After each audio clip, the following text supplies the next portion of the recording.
Nggak setuju.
Brasil TV.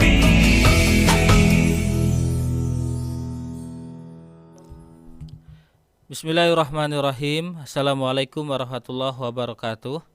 Alhamdulillahirabbil alamin. Allahumma sholli ala sayyidina Muhammad wa ala ali sayyidina Muhammad. Dipancar luaskan dari Jalan Masjid Silaturahim nomor 36 Kalimanggis, Cibubur, Bekasi. Radio Silaturahim untuk Islam yang satu. Ikhwan dan akhwat yang dirahmati Allah Subhanahu wa taala, bagaimana kabar Anda di hari ini? Kembali kita berjumpa dalam program Kesehatan Islami edisi Sabtu di tanggal 19 Maret 2022 bersama narasumber kita Pak Alfian, RM Alfian dari Rumah Sehat Indonesia. Langsung saja kita akan menyapa beliau yang telah terhubung melalui aplikasi Zoom. Assalamualaikum warahmatullahi wabarakatuh, Pak Alfian. Warahmatullahi wabarakatuh. Sehat ya, Pak Alfian ya? Alhamdulillah. Soalnya kalau nggak sehat, ntar yang nyembuhin pasiennya siapa begitu? Sehat lah insya Allah. Sehat ya, baik. Ikhwan dan akhwat, seperti biasa Pak Alfian dari Rumah Sehat Indonesia yang berada di Jalan Ruyung nomor 7 RT 4 RW 4 Pondok Kelapa, Duren Sawit, Jakarta Timur. Dan Anda bisa melihat aktivitas beliau di Google Maps ya, atau Anda ingin berkunjung ke sana silahkan di Rumah Sehat Indonesia. Topik kita di siang hari ini ikhwan dan akhwat tentang stroke sistemik. Ya, Pak Alfian begitu ya. Iskemik. Oh, iskemik. Oh, bukan sistemik ya. Saya pikir Bukan. sistemik. Stroke iskemik itu maksudnya apa, Pak Alfian? Stroke penyumbatan. Pada otak ya? Penyumbatan. Kan ya pada otak. Jadi stroke itu ada dua, ada yang pecah, ada yang penyumbatan. Iskemik itu karena pasokan oksigennya kurang. Karena terjadi penyumbatan emboli ya. Nah, ini menarik Pak Alfian kalau kita bicara masalah stroke ya. Karena stroke ini kan tidak melihat usia. Mau muda kayak mau tua pasti bisa terkena gejala stroke. Benar, barusan yang kemarin tuh Ustadz Daeng masih apa ya, gurunya Habib Toha itu juga barusan stroke ya. Itu masih muda umurnya ya 40 tahun nih, 40 tahun umurnya gitu. Dari semua pasien yang datang ke Pak Alfian, berapa orang yang biasanya datang minta disembuhkan dari stroke? Ada nggak? Stroke banyak ya, karena kan kita di sini bisa untuk pembuluh darah, untuk pembenahan posisi tulang dan herbal bagian dalam ya. Misalnya kayak pasien saya yang ginjal, yang dia cuci darah, tapi syaratnya belum menciut ya. Kayak Hmm. kemarin dia 9,3 sudah 6, berapa saya lupa ya, turun Hmm. kreatinnya. Atau orang yang lambung, masalah lambung itu herbal. Jadi bermacam-macam yang datang ke sini. Di YouTube saya tuh banyak ya, Baik. itu. Ya. Nah, ikhwan dan akhwat, bagi Anda yang ingin bergabung dan bertanya tentang permasalahan stroke iskemik, Anda bisa WhatsApp ke Pak Alfian di 08111999 720 ya. Jadi bagi Anda yang ingin bertanya tentang masalah stroke iskemik ini, silahkan hubungi kami di 08111999 720. Pak Alfian, ada yang bertanya tentang masalah stroke, katanya itu kalau terkena stroke langsung saja kita pakai jarum terus ditancapkan di salah satu jari kita, itu benar gak cara itu? Nggak bisa. Karena oke oke dia berkurang jumlah darah, cuman kan sedikit. Kalau kita jumlah darah berkurang, ya pasti tensi kita akan turun ya. Kalau Heeh. memang dia eh, tensinya meningkat ya. Tapi kalau cuman setetes dua tetes ya nggak berpengaruh ya. Hmm. Mestinya cepet-cepet ke rumah sakit Hmm. atau cepet-cepet dikasih pengencer ya Hmm. supaya dia tidak kental darahnya dan Hmm. tensinya harus cepat-cepat diturunkan ya. Karena kalau tensi tinggi-tinggi terus bisa pecah pembuluh darahnya ya itu. Hmm. Baik, ini ada Jadi pertanyaan. Hmm. kalau dia cuma sedikit ya nggak bisa lah Hmm. ya. Baik, ini belum apa-apa udah ada yang bertanya Pak Alfian dari Ibu Hani. Baru judul ya, baru judul sudah bertanya Iya, ya. karena kalau masalah stroke memang semua orang pasti ingin bertanya. Ibu Hani Iya, di iya. Jakarta Barat, Pak Alfian. Assalamualaikum warahmatullahi wabarakatuh. Baik, penyebab stroke. Waalaikumsalam warahmatullahi wabarakatuh. Kalau Kenapa? stroke pada orang tua itu biasa, tapi stroke pada orang muda ini yang luar biasa dan mesti diwaspadai.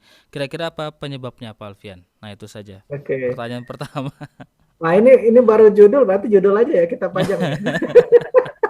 Kita bahas Mau judul aja kalau mau gitu. dijawab apa dibahas dulu? Jawab dulu satu aja. Satu dijawab dulu. Penyebab stroke tadi ya, Ya. penyebab stroke ya ditanya ya. Jadi Nah, penyebab stroke ini ada banyak faktor. nah, Intinya dia penyumbatan atau pecah pembuluh darah. Misalnya karena akumulasi dari kolesterol yang tinggi, hmm, ya, atau akumulasi dari diabetes, ya, ya, diabetes yang tinggi, ah, ya. Nah, tensi yang tidak terkontrol, ya, tensi itu menyebabkan pembuluh darah kita tuh rapuh, getas, ya, kayak kita kabel listrik kena hujan panas, nah getasnya kayak gitu. Makanya akhirnya terbentuklah plak, ya, arteriosklerosis. Nah, itu yang membuat akhirnya terjadilah stroke. Ya, hmm, makanya banyak sekarang anak muda kena stroke karena pola hidupnya 4 sehat 5 sembarangan. Ya, makannya berlemak, ya, makannya gorengan, ya, hmm, apalagi dicampur, misalnya kayak kentang tuh bagus ya, tapi rebus bagusnya. Tapi kalau sudah dia dicampur dengan digoreng, itu akan indeks glikemiknya akan tinggi, hmm, ya. Nah, di situ yang banyak nggak tahu. Kadang-kadang yang kerja nih pagi-pagi makannya nasi uduk, ya kan? Karena nggak sempat bikin pagi-pagi nasi uduk. Siangnya nasi padang, ya kan? Malamnya nggak tahu lagi saya seafood mungkin ya. Nah hmm, itu akumulasi tiap hari, tiap bulan, tiap minggu, tiap bulan, tiap tahun dia makan begitu. Nah, akhirnya terjadilah penumpukan ya, penumpukan LDL ya, kolesterol. Nah, akhirnya namanya hiperlipidemia ya, akhirnya tersumbatlah, bisa juga tersumbat di jantung, bisa tersumbat di kepala. Nah, kalau kepala ini stroke ya, di arteri karotis atau vertebrae masuk ke atas, nanti ada lobus frontal, ada parietal, ada occipital, ada temporal. Nah, ada pons di tengah-tengahnya. Nah, itu tempat-tempat yang tersumbat ya atau pecah pembuluh darah. Biasanya gitu. hmm. Ya. Baik, itu yang sering terkena untuk anak-anak muda ya, Pak Alfian ya. Ya, Tapi karena biasanya kan pola anak hidup. pola hidup. Tapi biasanya kan Oh, anak-anak yang muda atau usianya masih muda mungkin berpikir masih muda ini bolehlah makan kolesterol tiap hari gitu kan, ah, atau ah. makan makanan yang enak-enak gorengan segala macam karena memang Kapan lagi kebanyak ya? kapan lagi gitu kan. Kecuali kalau misalnya sudah di atas umur 40 tahun itu biasanya memang menjaga pola makan. Jadi benar, karena kalau muda itu kayak bayi lah, pembuluh darahnya itu bersih ya, nggak ada Iya. apa-apa ya. Mm-mm. Semakin umur karena masuk makanan tadi akumulasi yang saya bilang. Kalau Hmm. 17 tahun masih aman. Tapi Hmm. setelah umur 17 tahun, ya 20 tahun ke atas lah, sudah mulai terjadi penumpukan ya. Hmm. Nah, 10 tahun ke depan kalau dia numpuk-numpuk ya kayak bak sampah, nggak dikuras sampahnya kan numpuk Iya, terus kan, betul. sampai melebar ya kan. Nah, itu akumulasi nanti. Makanya sekarang banyak yang 26. Dulu pasien saya ada yang 26 Mm-mm. kena jantung ya, bukan Oh. stroke ya. Hmm. Terus ada lagi yang umur 32 ya. Nah, Ustadz Daeng kemarin umurnya 41 atau 40 ya. Masih Mm-mm. muda Mm-mm. ya. Mm-mm. Nah, jadi memang apa ya? Akumulasi ya. Memang katanya nggak apa-apa ya karena pembuluh darahnya masih bagus, tapi lama-lama pasti akan jadi plak ya, pasti Mm-mm. akan jadi lumut. Akumulasi ya Iya. itu. Hmm.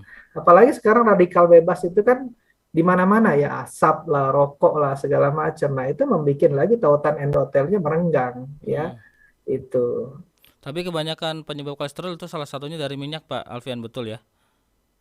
Selain minyak, makanan berlemak ya, Hmm. martabak tuh kan enak banget kan. Wow, enak Cuman banget. dalamnya mantap. Ada ada kental manis, ada keju, wah semuanya Pak Alfian jadi Nah, satu. apalagi yang komplit kan. Apalagi yang komplit. Baik, Pak Alfian, monggo dilanjut dengan pemaparannya. Singkat saja Pak Alfian. Nanti kalau ada pertanyaan masuk langsung saya bisa tanyakan ke Pak Alfian ya. Boleh, boleh, Monggo boleh. silakan Siap Pak Alfian, ya. silakan. Oke. Baik, ini kita belum pembuka, sudah banyak yang nanya, 2 orang tadi ya. Iya Pak Oke, kita Alfian. buka dulu. Assalamualaikum warahmatullahi wabarakatuh. Waalaikumsalam Alhamdulillah warahmatullahi. kita bertemu lagi di Sabtu ketiga. Dan mohon maaf saya agak telat karena tadi lupa saya jadwal siaran, sehingga pasien itu saya jadwal kemarin ada yang setengah 10. Jadi mepet banget, ada 5 orang pagi ini. Jadi kita mulainya jauh banget ya. Oke, kita akan bahas tentang stroke iskemik. Kenapa? Karena pasien ini berapa minggu ini banyak yang stroke ya. Makanya saya pikir udah deh bahas stroke. Memang dulu pernah saya bahas. Cuma stroke-nya flaccid ya kalau nggak salah. Nah, ini stroke iskemik yang saya bahas ya. Nanti ada hemoragik, nanti kita bahas juga ya. Oke, nah definisi stroke itu adalah kelainan fungsi otak yang timbul mendadak disebabkan karena terjadinya gangguan peredaran darah ya, bisa terjadi sumbatan atau pecahnya pembuluh darah ya, yang tadi saya sebutkan iskemik atau dia hemoragik ya. Nah, stroke merupakan tanda-tanda klinis yang berkembang cepat akibat gangguan fungsi otak, vokal, atau global yang bersifat akut dan terjadi secara mendadak yang berlangsung selama 24 jam atau lebih ya. Biasanya kan orang mau stroke tuh ada mual dulu, ada pusing dulu, ada berat dulu ya. Akhirnya pas dia bangun tidur lumpuh sebelah ya, kadang-kadang gitu ya.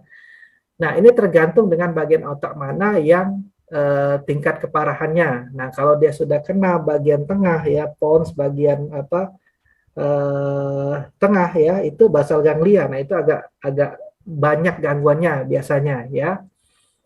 Nanti tadi stroke ada 2 ya, tadi sudah saya sebutkan hemoragik dan iskemik ya.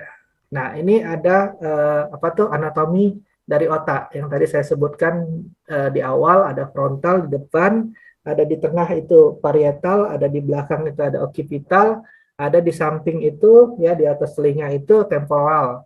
Jadi masing-masing berbeda fungsinya. Di frontal ini biasanya langkah, gerak segala macam ya. Bahasa ya, kalau parietal ini biasanya saraf sensori, kalau occipital ini mata. Kalau temporal ini biasanya pendengaran ya yang bermasalah ya. Ini sudah nggak usah dibahas ya, otak besar, otak kecil. Nah, ini yang paling pertama, yang paling utama ya. Kita harus tahu mengenal pembuluh darah otak. Nah, ini yang bikin dia tersumbat ya. Pembuluh darah otaknya ada 2 otak pembuluh darah arteri yang utama ya, yang berasal dari karotis ya, berasal dari karotis itu di leher kita ya, dari jantung memompa ke karotis. Ada lagi yang dari vertebrae ya, dari vertebrae itu tulang belakang kita ya. Nah, dia nyambung nanti di basilar ya, dia nyambung bersatu di basilar. Nah, nanti dia ngisi bagian posterior, bagian medial, bagian anterior ya. Itu yang cabang-cabang kecilnya. Nah, itulah di mana letaknya memposisikan dia bermasalah nantinya, ya. Kalau tadi bagian tengah dia biasa sensoriknya, ya, atau di basa ganglia, ya, atau di apalagi di frontal, ya, di occipital, ya. Ada kemarin pasien saya masalah di mata, udah jelas di belakangnya tersumbat, baru banget MRI, ya, itu kemarin terapi, ya, matanya sampai juling, ya, dan udah jelas letak-letaknya tadi, ya. Nah, ini nggak usah dibahas karena cabangan tadi, ya, cabangan-cabangan tadi. Nah, ini ada gambaran, ya, di sini ada stroke iskemik dan stroke hemoragi, ya. Stroke iskemik itu dia plak, ya, arteriosklerosis. Nah, kalau hemoragik dia pecah pembuluh darah, ya. Nah, kalau stroke iskemik ini tersumbat akibat trombus dan emboli, ya. Nah, kalau yang ini dia jadi gambarannya tuh hitam, ya. Dia jadi apa tuh hyperdense, ya. Hyperdense itu hitam, ya. Kalau hypodense dia kebalik ya, si hyperdense itu hitam. Kalau dia iskemik itu hitam, kalau dia di gambaran MRI itu kalau dia pecah dia putih. Ya, saya lupa bahasanya itu, ya. Kadang-kadang kebalik, kadang-kadang ini ya, hypodense dan hyperdense, ya. Itu yang penting kalau kita di MRI kita lihat nih hitam. Nah, biasanya dia iskemik, ya, tapi kalau dia pecah dia putih, ya. Itu. Nah, ini ada stroke, ya, stroke yang kejadiannya ada hemoragik, ada trombus, ada emboli, ya. Nah, ini kejadiannya saat aktivitas tiba-tiba, ya, siang hari. Siang tiba-tiba juga trombosis, tiba-tiba juga emboli, ya. Tingkat kesadarannya biasanya kalau hemoragik pecah pembuluh darah dia koma, ya. Kalau trombosis emboli dia masih sadar, ya. Nah, kalau hemoragik dia ada darah, ya, ada pendarahan di otak karena pecah, biasanya trombosis dia normal, ya, cuman dia kurang pasokan oksigen, makanya nanti bentuknya hitam di CT scan, dia di MRI, kalau yang pecah dia putih biasanya. Nah, faktor penyebabnya hipertensi dan kerusakan pembuluh darah, ya. Yang trombosis, hipertensi, arteriosklerosis, ya, emboli bisa karena jantung dia naik ke atas, ya, akhirnya kena embolinya naik ke atas ke kepala, ya. Nah, ini faktor-faktor resikonya yang bisa kita modifikasi, yang tidak dapat dimodifikasi. Kalau yang tidak dapat itu ya usia karena degeneratif, ya. Jenis kelamin, kadang-kadang laki lebih banyak yang terkena stroke karena di luar, ya. Ras, ya, ras itu sebenarnya ya zaman dulu suka orang makan-makan yang junk food, ya. Nah, ras yang putih itu sering makan-makan yang pola hidup, ya, sebenarnya ras ini kalau menurut saya pola hidup, ya. Nah, terus genetik. Nah, yang bisa modifikasi ini hipertensi. Misalnya kita tensi udah tahu tinggi nih. Kita modifikasi bisa pola hidup kita, jarang kurangin garam misalnya. Terus juga kurangin yang berlemak, ya, sama kayak hiperlipidemia, ya. Hiperlipidemia itu kolesterolnya tinggi, trigliseridnya tinggi, LDL-nya tinggi, HDL-nya rendah. Itu namanya hiperlipidemia. Merokok, ya, kita bisa hindari merokok karena merokok itu membuat radikal bebas. Nah, radikal bebas ini membuat tautan endotel merenggang sehingga masuklah LDL di bawah endotel dan dia akan membuat lemak menumpuk, ya, bikin plak, ya, bikin plak, ya. Alkohol udah jelas, ya. Aktivitas fisik misalnya dia kurang olahraga. Nah, olahraga itu kan memperlancar aliran darah sehingga oksigen kita banyak di tubuh kita. Makanya stroke itu karena dia pasokan oksigennya kurang, ya. Terus diabetes, ya, udah jelas karena diabetes ini bisa dia mengentalkan darah, ya, karena dia seperti karamel. Penyumbatan pada karotis, ya, sudah jelas, ya. Iskemik kurang pasokan oksigen, ya. Obesitas, kegemukan udah jelas karena obesitas itu akan menumpuk pada lemak di subkutan, ya, lemak di visceralis, ya. Visceral itu di dalam, ya, di dalam lemak di jantung, lemak di hati, ya. Kalau subkutan di bawah kulit, ya. Nah, diagnosanya bisa kita lihat aja kalau misalnya kita datang orang stroke nih, lihat sebelahnya, ya, kayak kemarin Ustadz itu Ustadz Daeng sebelah kanan, ya dia lumpuh, dia kursi roda. Nah, terapi kedua dia sudah bisa jalan, ada nanti videonya. Nah, itu dia sebelah kanan dia mencong, ya. Jadi kalau sebelah kanan lumpuh dia mencongnya ke kiri, ya. Karena yang lemahnya kanan, ya. Bukan mencong mukanya doang ya, tapi tangan dan kaki. Kalau dia mencong muka doang bisa belpasi, ya. Itu saraf ke 7, ya biasanya kena, ya. Nah, pemeriksaan fisik bisa kita lakukan, kita lihatlah kakinya bisa diangkat tidak, ya tangannya bisa diangkat tidak, anamnesa kita wawancara ya. Pemeriksaan penunjang bisa kita gunakan CT scan, MRI ya untuk menegakkan diagnosa yang seperti tadi, dia ini iskemik atau pecah, ya kan? Kalau pecah tadi putih, kalau iskemik tadi hitam, ya. Nah, gejala stroke hemoragik ini biasanya lebih menonjol peningkatannya ya, karena dia transient iskemik ya. Jadi cepat ya, tapi dia stroke ringan biasanya ya. Nyeri kepala mendadak dan hebat ya, muntah, penurunan kesadaran ya. Tapi masih sadar, kompenventis ya. Sering terjadi saat pada beraktivitas ya, karena tekanan darah ya. Terus iskemik ya, karena dia pecah pembuluh darah ya, tadi pecah pembuluh darah.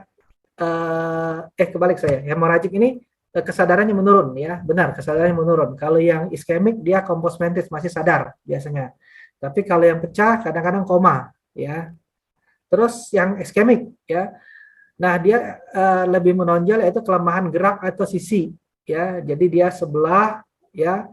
Kadang-kadang kalau yang tadi hemoragik langsung lumpuh semuanya ya, dan dia tanpa sadar. Nah, kalau dia iskemik itu dia lemah sebelah kanan atau sebelah kiri. Terus gangguan bicara, afasia ya, gangguan memori, kadang-kadang lupa dia hari, tanggal segala macam. Nah, dia malah ingat yang lama kadang-kadang ya. Yang baru-baru dia lupa, yang lama dia ingat. Kelumpuhan nervus cranialis ya, nervus saraf pada kranial, pada otak, pada kepala ya. Pelok, perot, baal, sisi wajah, kesulitan menelan ya. Terjadi pada saat istirahat, moderate ya, high blood pressure ya. Nah, ini ada patofisiologi penyakitnya ya. Bagaimana plak itu terjadi pada pembuluh darah otak ya. Pertama dia terjadilah penyempitan atau plak ya, atau emboli. Yang sebelah kiri sumbatannya parsial, ya terjadilah iskemik karena kekurangan pasokan oksigen. Nah, terus kelumpuhan, ya bisa juga kematian, ya.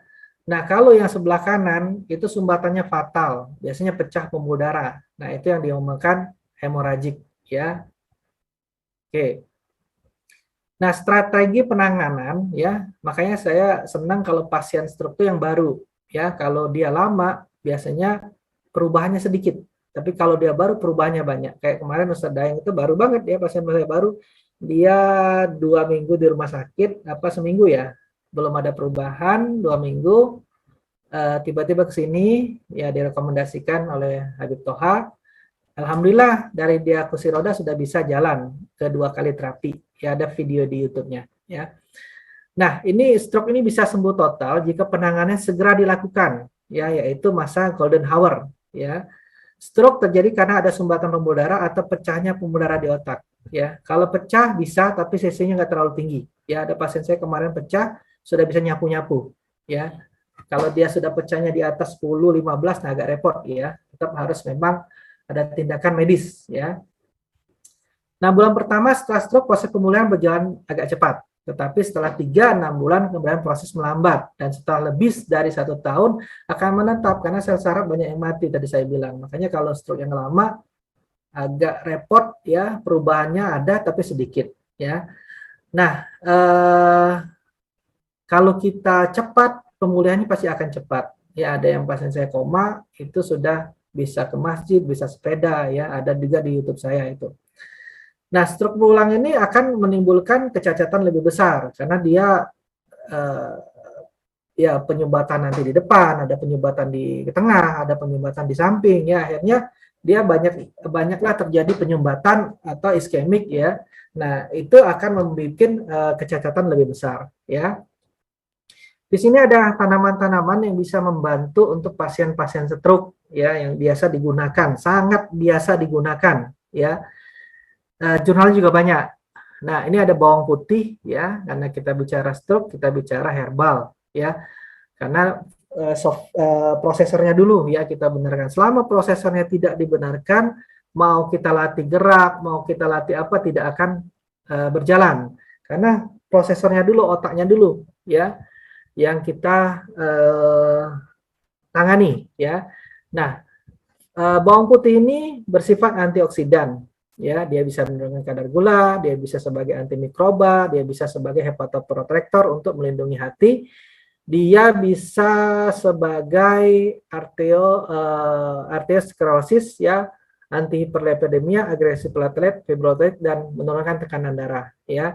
Kenapa sih bawang putih ini bisa? Karena dia memiliki tiga senyawa antioksidan, yaitu dialil sulfida, dialil trisulfida, dialil dilsulfida, yang dimana dia bisa menekan oksidasi LDL. Ya, LDL itu lemak yang jahat. Ya. Nah, terus bawang putih ini punya senyawa aktif alisin yang dia bisa menghambat dan menghilangkan lapisan lipid, lapisan lemak pada dinding pembuluh darah, sehingga terjadilah vasodilatasi, ya, bukan vasokonstriksi, jadi melebar pembuluh darahnya. Selain itu juga bawang putih ini bisa, karena dia tadi bersifat melancarkan aliran darah, dia bisa juga menurunkan tekanan darah. Ya, di sini ya udah jelas Ca2+, kanalnya terbuka ya, kanal tertutup, kanal Ca2+, terus terbukanya kanal kalium ya. Nah, akhirnya tensinya turun ya. Tapi hati-hati bagi yang punya alergi dari bawang putih ya. Dan bawang putih ini biasa membuat bau badan ya bagi orang-orang tertentu ya. Terus ada lagi herbal seledri ya. Nah, herbal seledri ini dia bisa melancarkan air seni ya. Terus bisa memacu enzim pencernaan, anti rematik ya, sedatif, anti hipertensi, anti hipokolesteremia ya. Nah, dia bisa menurunkan tensi juga ya. Karena seledri ini bisa menenangkan, dia bisa melancarkan aliran kencing ya. Sehingga natrium kloridanya kebuang, tensi akan turun ya, dan dia anti hiperkolesterol ya. Nah, bagaimana farmakologinya ya? Nah, ternyata si seledri ini mempunyai magnesium dan zat besi ya, bermanfaat untuk sel gizi pada sel darah kita ya, dan dia bisa mencegah arteriosklerosis pada pembuluh darah. Nah, seledri juga bisa sebagai fisoterol. Sekarang fisoterol banyak banget produknya. Fisoterol ini merupakan anti hiperkolesterol ya, anti hiperlipidemia, dia menurunkan kolesterol. Nah, seledri juga mengandung vitamin C ya. Vitamin C ini sebagai antioksidan, dia menekan radikal bebas sehingga tautan endotel tidak merenggang, sehingga LDL tidak masuk ke dalam endotel, celah endotel ya. Hati-hati bagi yang menyusui ya, karena dia mengganggu siklus menstruasi, alergi ya. Terus yang ada keluhan ginjal ya, hati-hati ya. Nah, ada lagi kurkuma ya, temulawak. Temulawak ini juga sebagai antioksidan, anti inflamasi, anti hiperkolesterol.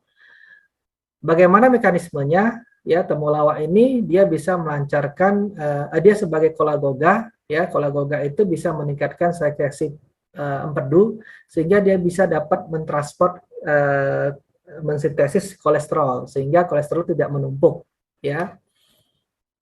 Nah, ini ada resep stroke ya, bisa kita gunakan ya, herbal seledri 15 gram, daun pegagan. Nah, daun pegagan ini bisa menurunkan tensi juga ya, dan dia sebagai kognitif bagus ya, dia bisa sebagai nutrisi otak ya, pegagan. Daun kumis kucing untuk melancarkan kencing 9 gram, rimpang temulawak 9 gram, rimpang kunyit 9 gram, umbi bawang putih 9 gram.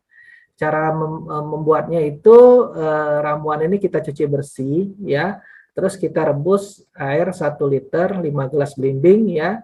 Terus air mendidih, kita kecilkan apinya ya, baru kita masukkan bahan-bahan tadi, terus ditutup ya supaya antioksidannya tidak keluar minyak asirinya. Kalau ini ada, ada minyak asiri ya, karena rimpang ini mengandung minyak asiri ya. Nah, terus diminum pagi siang sore 200 mili ya. Oke. Nah, ini ada pantangannya, karena kalau pantangan itu harus tidak dilanggar, karena pantangannya sangat penting. Kalau kita obatin, udah bagus, dia makan lagi yang seperti ini, ya. Nah, kalau seperti ini kayak udang, kerang, cumi, kepiting, ya, sapi, ya, kambing olahan, bebek, kuning telur, santan olahan, kacang tanah, keju, coklat, mentega, nasi uduk, gorengan, martabak. Nah, itu akan bermasalah, Itu ya. enak-enak semua ya Pak Alfian. Iya, enak semua. Boleh, cheating dikit boleh, jangan sedikit-sedikit makan. Ya Baik, Rasulullah sedikit makan. Nah, kita iya. kadang-kadang sedikit-sedikit makan kan. Pak Jadi Alfian, banyak ya. Pak Nah, Alfian, saya ingin motong sedikit. Tadi Pak Alfian boleh. menjelaskan beberapa obat herbal untuk mengobati penyakit stroke Pak Alfian ya. Nah, Nah, ini orang yang terkena stroke ini langsung dikasih obat itu atau setelah dia terkena atau beberapa hari setelah terkena stroke? boleh langsung, nggak ada masalah. Ya, cuman kalau memang lebih aman, bawalah ke rumah sakit dulu, karena kita nggak tahu dia pecah atau dia eh, iskemik ya. Ya. Tapi kalau dari klinisnya udah jelas, kalau pecah itu biasanya koma ya. Mm-mm. Kalau dia iskemik itu biasanya dia sadar tapi kelumpuhan sebelah ya. Nah, tapi kalau orang awam kan khawatir ya, lebih baik ke rumah sakit langsung dulu. Nah, Mm-mm. setelah itu boleh kita tangani. Oh, ini aman nih untuk orang yang iskemik ya. Nah, Mm-mm. bisa kita tambahkan. Ya izin dulu tapi ya kalau di rumah Ya. sakit ya. Nah, kalau misalnya hemoragik dia pecahnya masih 10 cc ya, masih aman ya itu ya. Nah, jadi kalau mau amannya ya harus ke rumah sakit biar tahu. Tapi kalau kita sudah ngerti, oh ini gejalanya iskemik nih gitu. Nah, langsung kita obatin nggak masalah ya, karena penanganan lebih cepat lebih bagus ya itu. Baik. Saya ingin menyapa pendengar Rasil dulu Pak Alfian ya. Boleh. Haja Dwi di Jakarta, kemudian ada Ibu Kartini di Depok, ada Ibu Tia, ada Bunda Femi, Bapak Dance Saifuddin dan Ibu Mirah di Jakarta Timur. Nanti saya juga ingin menyapa pendengar kami melalui yang menyimak melalui YouTube. Ada pertanyaan pertama Pak Alfian dari Bunda Tia. Assalamualaikum warahmatullahi wabarakatuh. Waalaikumsalam warahmatullahi wabarakatuh. Apakah orang yang punya tekanan darah yang rendah juga punya potensi untuk terkena stroke seperti yang hipertensi? Apakah proses penyembuhan stroke memang salah satunya tergantung dari semangat atau tidaknya seseorang untuk sembuh? Terima kasih Pak Alfian atas penjelasannya. Oke, kalau dia tensinya tinggi, dia kalau tensinya dia tinggi, maaf ada yang masuk nih, jadi nggak konsen. Jadi kalau ini bunyinya masuk ya, kalau udah ini. Nah, jadi kalau tensinya tinggi itu akan membuat pecah pembuluh darah, ya jelas ya tadi yang tadi saya jelaskan. Nah, terus kalau misalnya dia tensinya rendah, itu tidak akan membuat pecah pembuluh darah. Tetapi kalau sumbatan bisa terjadi, ya.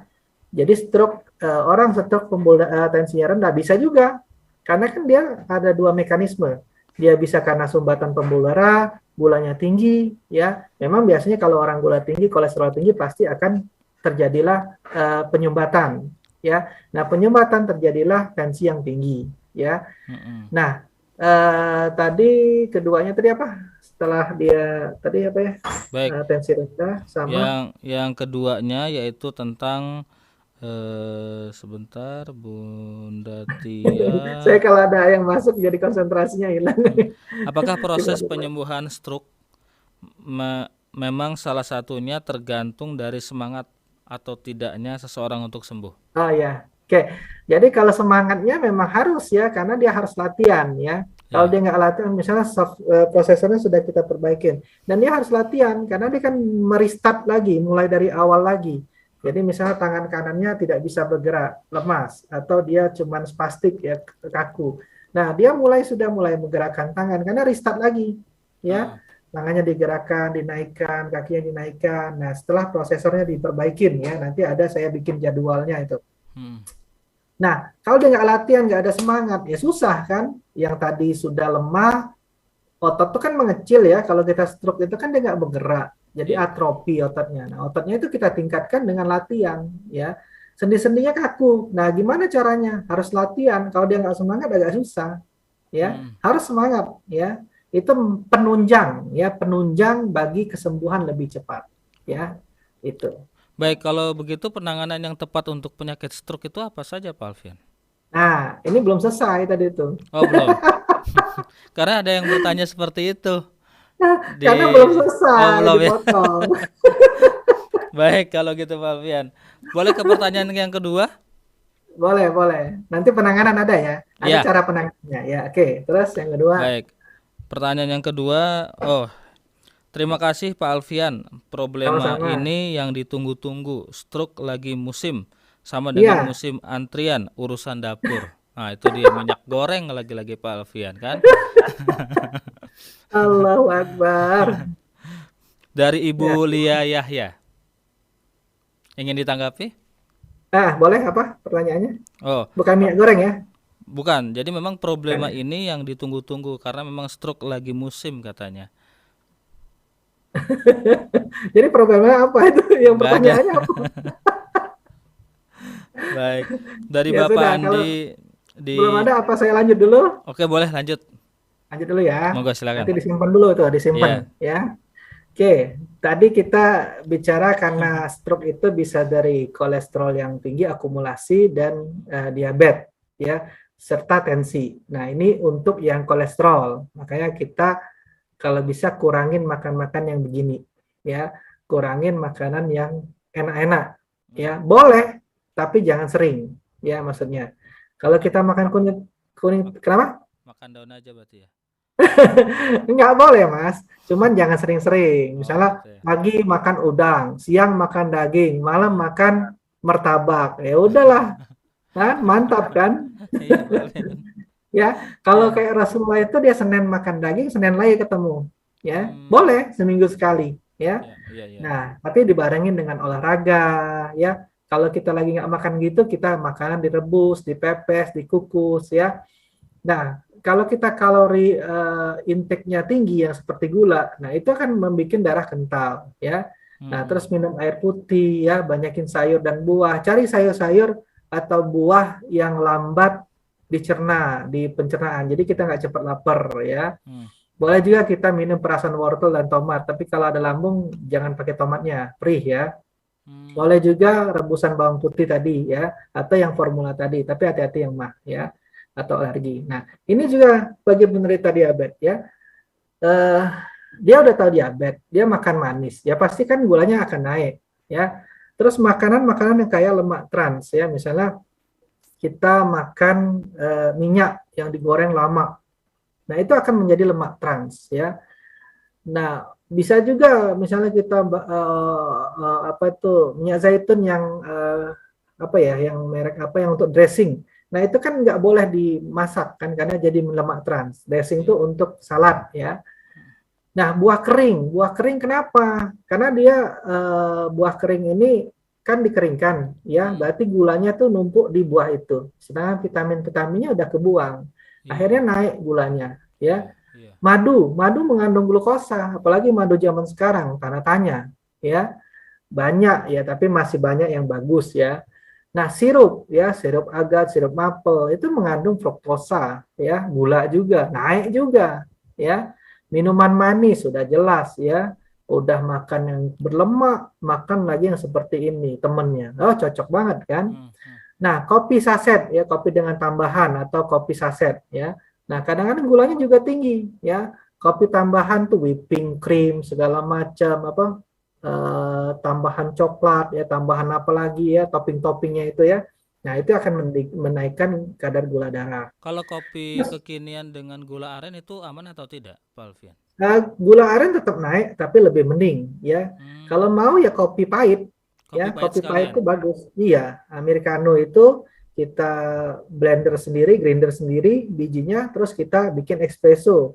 Udah bikin americano itu aman ya, Oh, oke. itu. Tapi bagi yang lambung jangan ya. langsung kena dia ya. Ya, asamnya langsung naik. Langsung ya, karena dia punya kafein ya, kafein. Kalau teh Iya. juga dia mengandung tanin. Hmm. Nah, terus saus tomat, saus salad. Nah, itu di situ sudah ada gulanya juga, ya macam-macam lah numpuk ya di situ. Akhirnya naiklah gulanya. Terus roti putih itu manis ya. Nasi putih juga sama, kecuali dia masaknya cara lama. Ya, masak cara lama itu kita liwet dulu, rebus dulu, air tajinnya kita buang. Ya, setelah air tajinnya kita buang, kita masukin ke dandang, ya ke dandang. Nah, itu 2 kali penyaringan lebih aman, ya. Terus kita panaskan dengan rice cooker, nggak apa-apa, nggak ada masalah, ya. Tepung olahan, nah ini tepung olahan ini akan menjadikan indeks glikemik tinggi, ya. Yogurt rasa buah, ya. Yogurtnya bagus, tapi sudah ada rasa buah, akhirnya manis juga naik. Sereal, sarapan manis ya, sereal dicampur ini, campur itu, akhirnya naik juga. Kentang goreng, nah kentang rebus bagus yang saya bilang tadi, saat dia digoreng, jadi indeks glikemiknya tinggi, ya. Jadi kita saat ini menghindarkan makanan-makanan yang digoreng itu lebih baik, Pak Alfian. Lebih baik, ya. Kalaupun mau Apalagi goreng, harga minyak lagi tinggi-tingginya nih, Pak Alfian. ya bukan masalah minyak ya dibahas ya. Bukan masalah minyak, ini untuk kesehatan ya maksud saya ya. Iya. Jadi kalau maupun pakai minyak, kita bisa pakai olive oil ya, extract virgin oil. Nah itu pun 1 sendok bagusnya ya, 1 sendok makan sehari ya, kalau mau amannya ya. Kalau bisa 1/2 sendok, 1 sendok teh lebih bagus lagi ya. Hmm. Kalau kita mau goreng pakai yang grease air fryer itu kan bisa juga ya. Iya. Itu ya. Maksudnya jangan sering-sering. Kalau pengen boleh, ya maksud saya jangan sering-sering ya, karena dia akan diolah itu yang akan menjadi kolesterol tinggi, diabetes tinggi ya, itu ya. Gula darah naik maksudnya ya. Nah, hipertensi. Tadi kan kita sudah bahas yang kolesterol karena diabetes ya. Nah, yang dianjurkan ya kita sholat di atas waktu dan berdoa ya. Jadi kita tenang hati kita. Orang hipertensi ini kadang-kadang stres tinggi naik tensinya kan. Nah, supaya dia rileks, dia bisa sholat di awal waktu. Jadi kan dia lebih senang, lebih apa ya? Suasana itu lebih enak ya. Berdoa ya. Terus kita ada hobi apa? Jalankan. Tapi kalau umur ya jangan disesuaikan olahraganya. Jangan sampai yang sudah umur tua nggak pernah olahraga langsung aerobik kardio, ya sudah bermasalah nanti pinggangnya ya. Itu cari olahraga yang aman, sepeda, berenang ya, itu aman. Jalan kaki ya aman ya. Nah, jalan kaki pun juga usahakan 1 jam kalau bisa. Pokoknya di atas 30 menit deh. Tapi nggak boleh lebih dari 1 jam. Kenapa?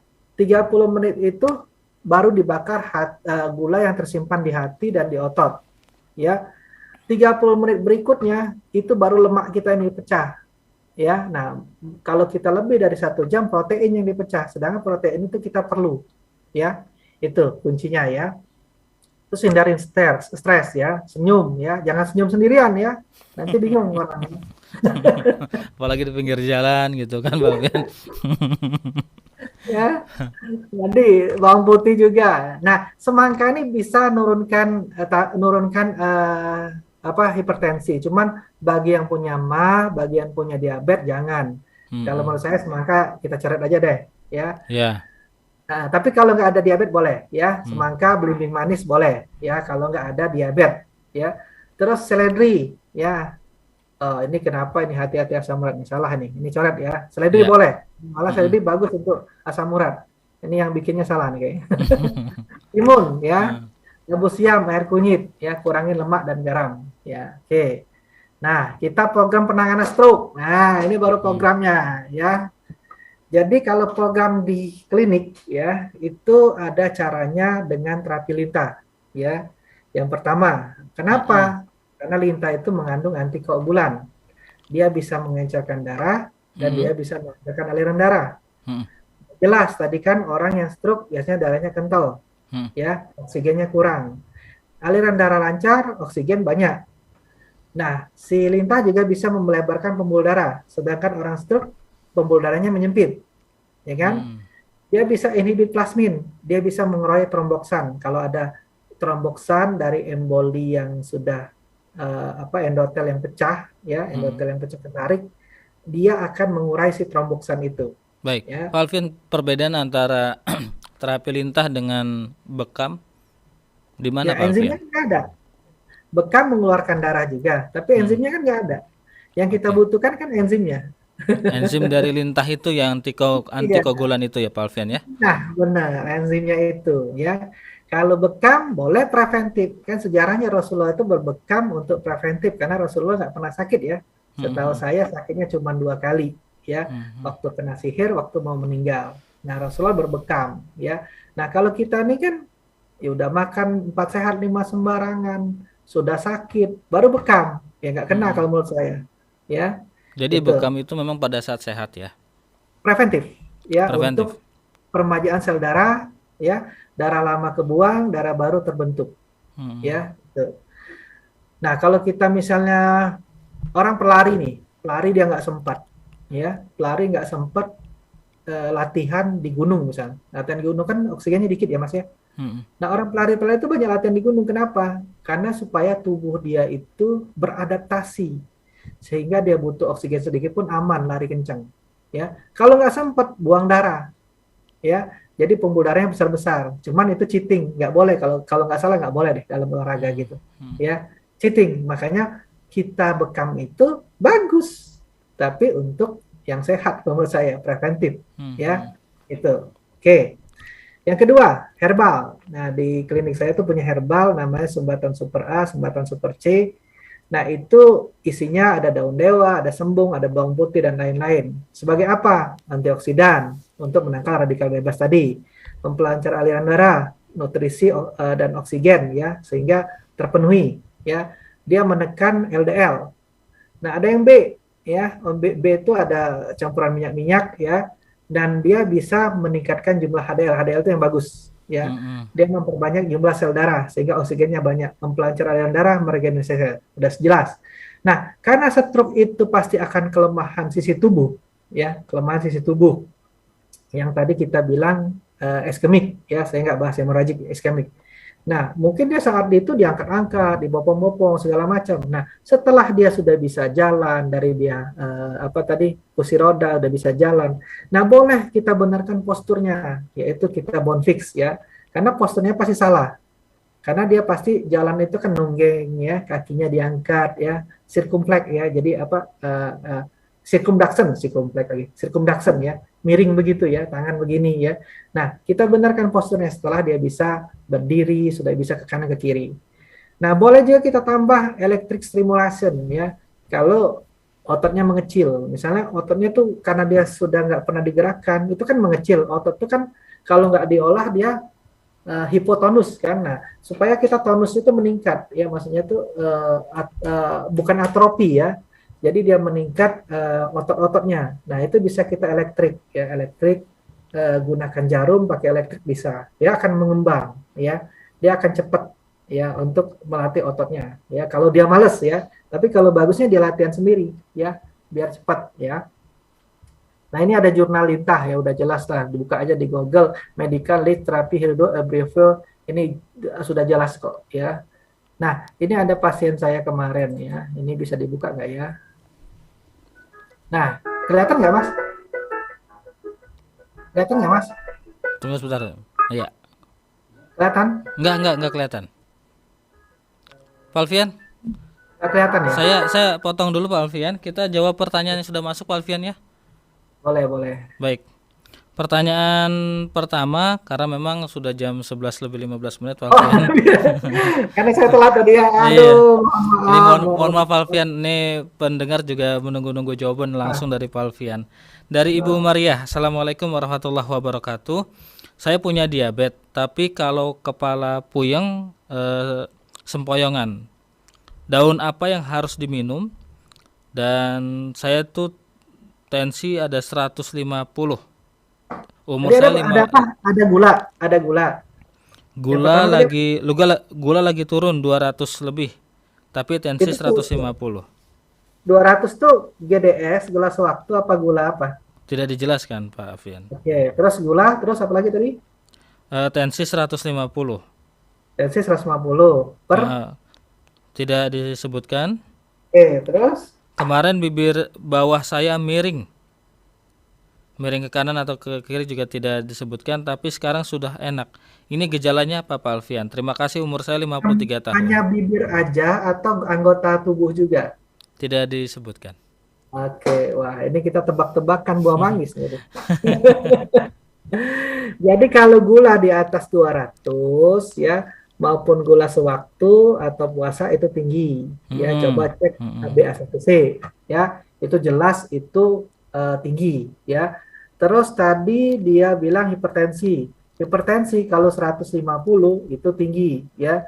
Cuman saya nggak tahu umurnya berapa ya. Kalau hipertensi 150 itu udah tinggi ya. Terus dia tadi bibirnya mencong. Nah, saya nggak tahu, itu bisa dua kemungkinan. Yang tadi saya bilang Bellpassi bisa ya, karena apa tuh inflamasi, atau kena angin. Biasanya kena angin dia mencong ya, gitu. Nah, tapi kalau dia dibarengin dengan anggota gerak, itu kemungkinan stroke ya, udah jelas kemungkinan stroke ya. Tadi nggak dijelaskan. Nah, jadi kalau gula tadi itu tinggi ya, hipertensi tinggi. Nah, itu hati-hati ya. Itu akumulasi lama-lama bisa stroke ya. Tadi kita jelaskan patofisiologinya. Karena kenapa? Gula yang nggak terkontrol itu akan menyebabkan penyumbatan pembuluh darah ya. Kental darahnya kayak karamel ya. Nah, tensi ibu tinggi lagi. Nah, bisa menyebabkan pecah pembuluh darah. Jadi harus turunkan gulanya ya. Makanan-makanan yang bagus, yang tadi pantangan saya tadi kan sudah sebutkan ya, yang gula tadi ya.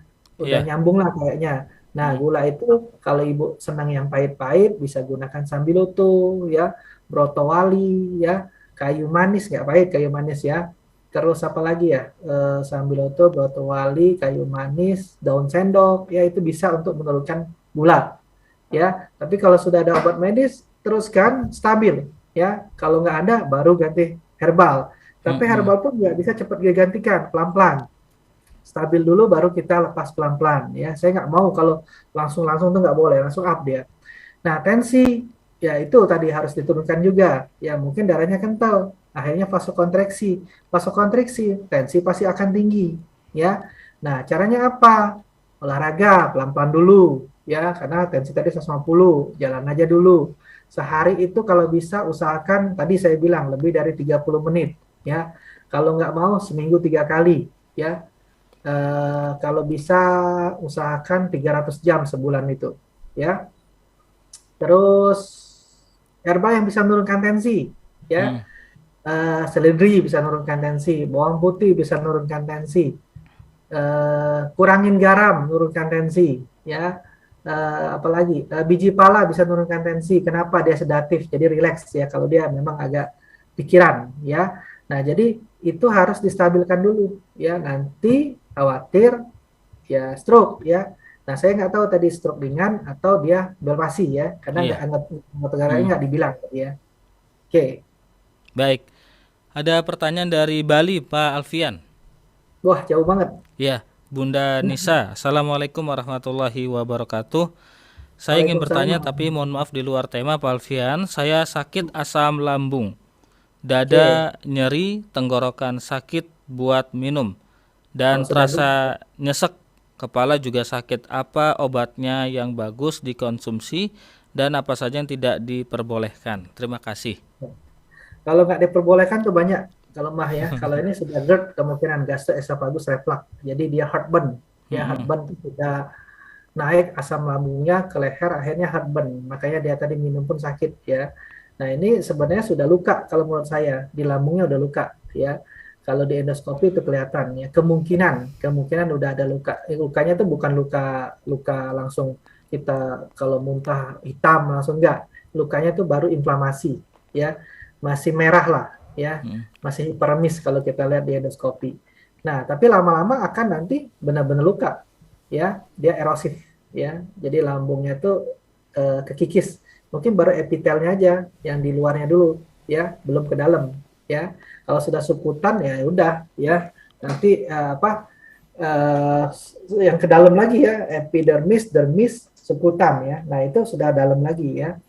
Nah, caranya apa? Pertama, pantangan makan yang paling utama ya, stres juga ya. Stres meningkatkan asam lambung. Itu karena sudah reflux ya. Pertama, makanan-makanannya cabai ya, yang pedas-pedas, yang asam. Terus yang tadi kopi, teh ya, itu nggak bisa ya. Terus buah semangka, melon nggak bisa, jeruk nggak bisa ya. Kol, nangka, ya banyak banget sih pantangannya ya. Pokoknya yang asam-asam, yang membuat kembung seperti pisang itu nggak bisa ya. Pasti akan dia bergejala. Nah, beda jantung dengan lambung itu berbeda ya. Kalau jantung itu saat diaktivitas dia terasa nyeri. Nah, tadi kan kalau lambung dia diam-diam pun nyeri ya, nusuk ya, kadang mual, kadang-kadang keringat dingin sampai ke sini ya, ke belakang, ke kepala, nusuk sampai ke jantung kadang-kadang ya. Padahal bukan jantung ya, karena asam lambungnya naik neken jantung ya itu. Makanya lambung ini bisa juga menyebabkan kematian kalau tidak diobatin secara benar ya, tidak diatasin ya, apalagi sudah GERD ya. GERD itu kan dia inflamasi ya. Nah, sedangkan lambung ini memang untuknya asam, tempatnya asam, boleh ya, lambung kita tempat asam. Tapi saat sudah di esofagus ya, sudah melewati kerongkongan, itu nggak boleh asam. Nanti selnya berubah, metaplasia ya. Nanti kalau sel berubah kan jadi kanker bisa ya. Makanya harus cepat-cepat diobatin ya. Cari dokter terdekat atau yang memang sudah paham dengan GERD ya, atau gastritis ya. Nah, cara penangannya apa? Sementara minum kunyit dan temulawak ya. Kunyit 3 jari, temulawak 3 jari. Ya, rebus air 1 liter jadi 600 ml, minum 3 kali 200. Sementara ya. Tapi untuk lukanya belum ya. Kalau memang nanti berkenan ke klinik atau ya ada waktu, boleh ya, nggak ada masalah. Karena pasien saya sampai muntah yang darahnya hitam ya, sampai ada juga. Terus ada juga pencernaannya bocor ya, ada juga ya. Insya Allah, mudah-mudahan bismillah ya. Baik, terima kasih Bunda Nisa di Bali. Ada pertanyaan kembali dari Hajah Dwi di Jakarta, Pak Alfian. Assalamualaikum warahmatullahi wabarakatuh. Waalaikumsalam warahmatullahi wabarakatuh. Karena pandemi sudah 2 tahun, jadi saya tidak pernah cek darah. Awal bulan Maret saya cek, hasilnya jelek. Gula darah 200 buah, 1 C, 10 kolesterol. Taruh. Ini gula darah apa? Gula darah puasa Berapa? 200. Terus HbA1c-nya? 1 C, 10 kolesterol. 10 kali. 10. Oke, terus 192 asam urat. Kolesterol 192. Asam uratnya berapa? Asam uratnya 8. 8. Wow, mantap. Dokter sarankan insulin, tapi saya tidak mau. Menurut Pak Alfian, bisa diturunkan nggak? Terima kasih. Saya umur berapa? 63 tahun. Baru kena ya? Baru ya? Ya, tensi 131/65, diabetes tipe 2. Ya, tipe 2. Berarti pola hidup ya. Tipe 2 itu pola hidup ya, 4 sehat 5 sembarangan ya. Karena ini nggak mau keluar, nggak mau jalan, nggak mau gerak, makan akhirnya di rumah ya, makannya pulang yang nggak dipilih ya. Maksudnya makanannya itu makan yang enak-enak yang mengandung gula tinggi ya. Akhirnya terjadilah diabetes tipe 2. Dan udah jelas itu HbA1c-nya 10, gula puasanya 200. Itu tinggi banget ya. Nah, khawatir nanti baal kakinya sudah mulai kesemutan ya. Nanti menjalar kemana-mana karena gula ini induknya segala penyakit ya, komplikasinya kemana-mana ya. Sebaiknya cepat diturunkan ya. Kalau memang bisa pakai obat dulu ya. Kalau nggak bisa insulin nggak apa-apa untuk sementara karena itu udah tinggi banget ya, takutnya kemana-mana. Kalau memang ada herbal dulu nggak ada masalah, tapi dosisnya naikkan karena dosisnya itu harus tinggi. Kalau dosis nggak tinggi nggak turun. Nah, terus yang utama lagi pola hidup tadi ya, modifikasi ya. Makanan tadi yang tadi saya jelaskan panjang lebar tadi kayaknya ya, yang manis, yang jadi lemak trans, yang sereal ya, yang apalagi tadi yogurt atau apalagi roti ya, roti manis atau kue cake segala macam gorengan ya, itu dihindari dulu ya. Kalau bisa makanannya itu intake glikemiknya rendah ya, misalnya pagi-pagi itu makan roti gandum kalau pengen 1 helai aja, terus telur ya 1 aja atau putihnya aja, atau telur aja putih telurnya aja ya, sama buah yang boleh apel, pir, alpukat ya, apalagi ya, yang boleh lagi pir, alpukat, jambu kristal, ya itu yang boleh, ya. Yang lain jangan, ya. Nah, siang makan yang sempurna, ada proteinnya, ada sayur, ya. Nasinya ganti beras merah atau cara lama, ya. Boleh tambah buah lagi, ya. Lapar jam 10 tadi buah, jam 4 lapar buah, ya. Malam boleh makan lagi, tapi kurangi dengan gula yang manis, pahit semua, jangan manis. Insya Allah seminggu turun. Ya insya Allah seminggu turun. Boleh tambahin minuman kalau memang tahan pahit, sambiloto, brotowali, kayu manis. Ya, Mantap. mantap. Kalau nggak bisa ya bisa kayu manis sama Sambiloto. daun cermai aja deh. Iya. Ya, atau daun sendok boleh. Ya, itu harus cepat-cepat diturunkan. Dia takutnya kemana-mana. Dia nyumbat ke ginjal, akhirnya ginjal yang bermasalah. Dia nyumbat ke jantung, akhirnya jantung bermasalah. Dia nyumbat ke arteri karotis, yang ke otak, dia jadi stroke.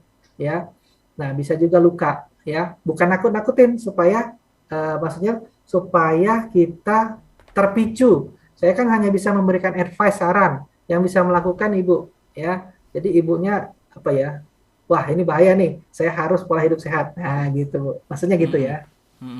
Baik, terima kasih Pak Alfian. Lalu beralih ke Karawang. Oke. Ada Ibu Sunarsih. Assalamualaikum warahmatullahi wabarakatuh. Pak Alfian, apakah seledri itu aman bagi penderita lambung dan jantung berdebar?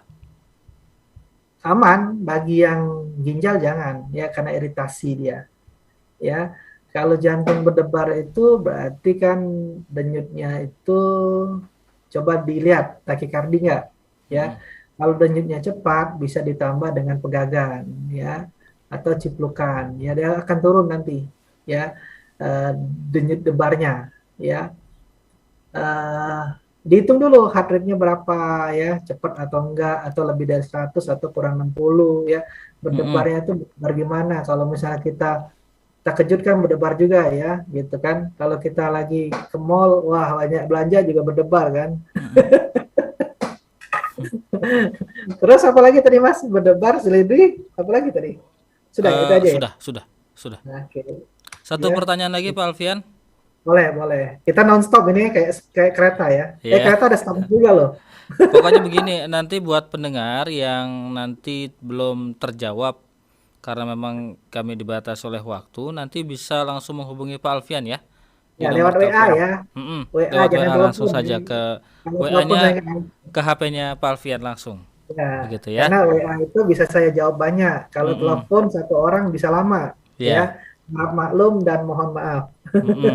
Atau bisa langsung ke tempatnya Pak Alfian untuk konsultasi langsung ya Pak Alfian ya. Silakan. Satu pertanyaan dari Pak Ilal Hamdi. Assalamualaikum warahmatullahi wabarakatuh Pak Alfian. Waalaikumsalam warahmatullahi wabarakatuh. Suami saya kena diabetes usianya 53 tahun. 3 hari yang lalu gula darahnya 128, tensi 110/90. Keluhannya kalau malam kakinya terasa pegal dan nyeri. Yang mau saya tanyakan, apakah ini pengaruh diabetes? Karena kami tidak pakai obat kimia, tapi kami pakai herbal yang Pak Alfian katakan. Juga menjaga pola makan. Terima kasih Pak Alfian. Ya, kalau gulanya tadi 120 berapa tadi, kalau dia gula sewaktu itu aman, ya, gula sewaktu aman, ya. Tapi kalau gula puasa itu tinggi, ya. Coba cek sekali-sekali HbA1c, ya. HbA1c, ya. Itu gula rata-rata 3 bulan ditarik ke belakang, dia ketahuan diabetes atau tidak, ya. Kalau memang tadi gulanya gula sewaktu, itu aman, bagus malah ya. Jadi makan dikontrol, terus obat herbal dikonsumsi, ya. Kalau memang tinggi, double konsumsinya, ya, karena itu rebusan, aman, ya. Nah, terus kakinya kram tadi, kram ya. Kakinya apa kram ya, Mas? Pegal ya? Pegal. Nah, kaki pegal itu bisa aliran darah nggak lancar atau ada varises, ya bisa juga. Atau karena kelebihan overuse ya, over digunakan, atau penumpukan asam laktat bisa juga. Kalau penumpukan asam laktat ada berencir-berencir, dipijit aja, dialur ya, ditekan, dialur ya, kalau memang dia asam laktat. Boleh juga kita olesin dengan minyak cengkeh ya, minyak cengkeh itu antiinflamasi ya. Nah, tapi saya pengen lihat HbA1c dulu ya. Apakah memang karena pengaruh dari sumbatan pembuluh darah akibat gula, apa karena hal lain. Tapi kalau tadi bilang 120 gula sewaktu itu aman ya, berarti ada hal lain ya itu. Nanti WA saya aja kalau memang sudah ada HbA1c. Baik, WA ya, jangan telepon ya. baik di WA ya, Ikhwan Nakhoda. Ah, Baik Pak kalau Alfian, terima lambat, kalau lambat jawab juga jangan marah ya. Kadang ada, ya. ada orang yang nanya, kok Pak Alfian sombong banget ya gitu kan. Bukan sombong, kadang-kadang waktu tuh full banget, nggak Hmm. sempet jawab. Tapi saya jawab pasti ya, pasti Hmm. saya jawab. Ya, kalau saya lupa kelewat, mohon dimaafkan, ulangin lagi aja. Ya. Kadang-kadang yang wah, habis saya siaran tuh, banyak banget mas. Satu-satu saya Subhanallah. jawab ya, satu-satu Ya, saya ya. jawab. Saya jawab ya. Mungkin ada yang pendengar yang sering nanya, saya Hmm. jawab itu coba ngomong deh. Saya jawab Hmm. pasti. Ya itu. Insyaallah. Baik, karena kita juga harus memahami kesibukan Pak Alfian ya Pak. Ini pasiennya Iya, ini juga banyak banget. Mudah-mudahan beliau ada waktu untuk menjawab, namun tenang saja insya Allah pasti Bung ya. pasti akan dijawab walaupun mungkin agak sedikit terlambat. Ya, Begitu. Terima oke. kasih banyak Pak Alfian. Sedikit Sama-sama. kesimpulan Pak Alfian di siang hari ini, Pak Alfian. Ya, Silakan. jadi kita tadi kan bahas stroke ya, stroke yang Mm-mm. iskemik ya, kurangnya pasokan oksigen di kepala ya. Nah, stroke iskemik tadi bisa karena penyumbatan akibat dari kolesterol, akibat dari gula akumulasi ya, dan hipertensi ya. Nah, makanya pola hidup kita harus memang mulailah dari sekarang pola hidup yang sehat ya, bukan 4 sehat 5 sembarangan ya. Mm-mm. Mulai kita kurangin yang tadi yang goreng-goreng ya, kita banyakin yang bakar, yang rebus, yang kukus ya. Bukan karena minyak naik ya, ini beda ya. Nanti dihubungkan dengan minyak naik, repot saya. Ya, nah, karena saya sudah mulai ya, saya sudah mencoba, mulai memang enak badan tuh ya, lebih lebih seger ya, muka juga lebih cerah ya, fisik juga lebih enak ya, padahal umur saya sudah 41 ya, jadi fisik itu sebenarnya udah melemah ya, udah berasa ya, tapi alhamdulillah ya Allah kasih jaga ya, mulai pola hidup sehat lah ya, Mm-mm. itu. Nah, yang saya bisa hanya memberikan saran, yang bisa melakukan adalah pendengar sendiri ya. Iya. Nah, nah, tadi sudah pantangan sudah saya sebutkan ya, cara penanganannya sudah saya Hmm. sebutkan ya, pantangannya sudah saya sebutkan. Mungkin sudah itu aja kali Mas ya, Baik. sudah lengkap. Baik, Pak Alfian, terima kasih banyak. Pak Alfian, saya mohon maaf sekali lagi. Satu Nah, pertanyaan lagi boleh? Satu pertanyaan lagi. boleh, boleh, boleh, boleh. Ada Fatur di Kebagusan kelas 6 SD, Pak. Kelas 6 SD ya. Iya, ini ingin bertanya, ternyata adik kita ingin bertanya nih, Pak. Assalamualaikum Pak Alfian. Ini dengar kita. Saya iya, ini Masya yang Allah. mendengarkan kita. Adik Fatur kelas 6 SD. Oke, oke. Ramuan untuk menurunkan gula. Ada nggak Pak Enggak. Alfian? Adik sudah kena gula apa enggak nih? Saya nggak tahu. Jangan sampai ya.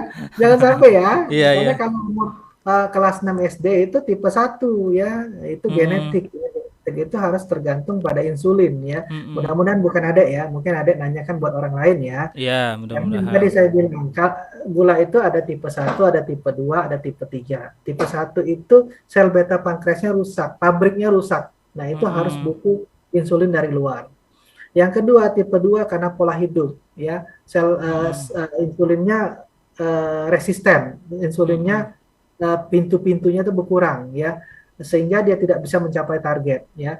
Nah, tipe 3 kadang-kadang ibu hamil naik gulanya tapi turun ya. Nah, tadi ramuan ya dananya ya, ramuan. Iya, Ramuan ramuannya. ramuan yang kita gunakan ini untuk tipe 2 ya, Mm-mm. bukan tipe 1. Karena tipe 1 tuh pabriknya sudah nggak ada. Kalau tipe 2 itu ibaratkan pabriknya ada, tapi jumlah produksinya sedikit. Nah, bagaimana kita tingkatkan jumlah produksi dan insulinnya itu sensitif insulinnya lagi bekerja. Nah, itu Mm-mm. intinya. Nah, Sambiloto udah jelas, itu setara dengan metformin, jurnalnya ada. Ya, Brotowali dia bisa meningkatkan sekresi insulin dan memperbaiki kayak sama sebagai kayak kayu manis ya, cuman pahit ya yang Brotowali sama Sambiloto. Ya Mm-mm. bagi yang nggak tahan pahit ya gimana ya, bingung juga ya, nggak bisa ditambah manis juga. Naik lagi gulanya ya. Pakai stevia sih boleh, cuman masih pahit juga sih karena stevia itu manis tapi pahit ya. Kayu manis, daun sendok, apalagi ya. Mm-mm. cermai ya, daun cermai ya. Mm-mm. Nah, tapi makanan tetap harus kita olah ya, maksudnya makanan tetap kita pantangin. Jangan Iya. kita matang ada herbal, kita Mm-mm. makan masih 4 sehat 5 sempurna, nggak bisa, naik Iya. lagi ya itu. Baik Pak Alfian, Oke, terima kasih banyak. sama-sama. Ini sampai suara habis nih, belum minum nih. Baik, pertanyaan Langsung terakhir. diminum ya. Pertanyaan terakhir tadi dari dari adik kita Fatur Nah, Fatur Kebagusan kelas 6 SD. Semoga terjawab ya, Dek ya. Salam sehat ya, selalu dari Pak Alfian. Baiklah ikhwan dan alhamdulillah aku akhwat yang umur 6 dirahmati Allah tahun Subhanahu wa taala. dia sudah belajar herbal ya. Iya Luar betul Pak biasa ya. Alfian. Wah. Alhamdulillah. Baik ikhwan dan akhwat yang dirahmati Allah Subhanahu wa taala, kami juga mohon undur diri dari ruang dengar Anda. Mohon maaf atas segala khilaf dan salah. Jadi bagi Anda yang ingin berkunjung ke tempat Pak Alfian, mudah saja di Jalan Ruyung nomor 7 RT 4 RW 4 Pondok Kelapa Duren Sawit Jakarta Timur. Nomor telepon yang bisa Anda hubungi di 0813 8326 2040, 0813 83262040, atau mudah saja Anda searching di Google Maps Rumah Sehat Indonesia Duren Pondok. Sawit, ya Pondok Kelapa Duren Sawit Jakarta Timur. Ya. Baiklah ikhwan akhwat, kami mohon undur diri. Mohon maaf atas segala khilaf dan salah. Ilaliko billahi taufiq wal hidayah. Wassalamualaikum warahmatullahi wabarakatuh.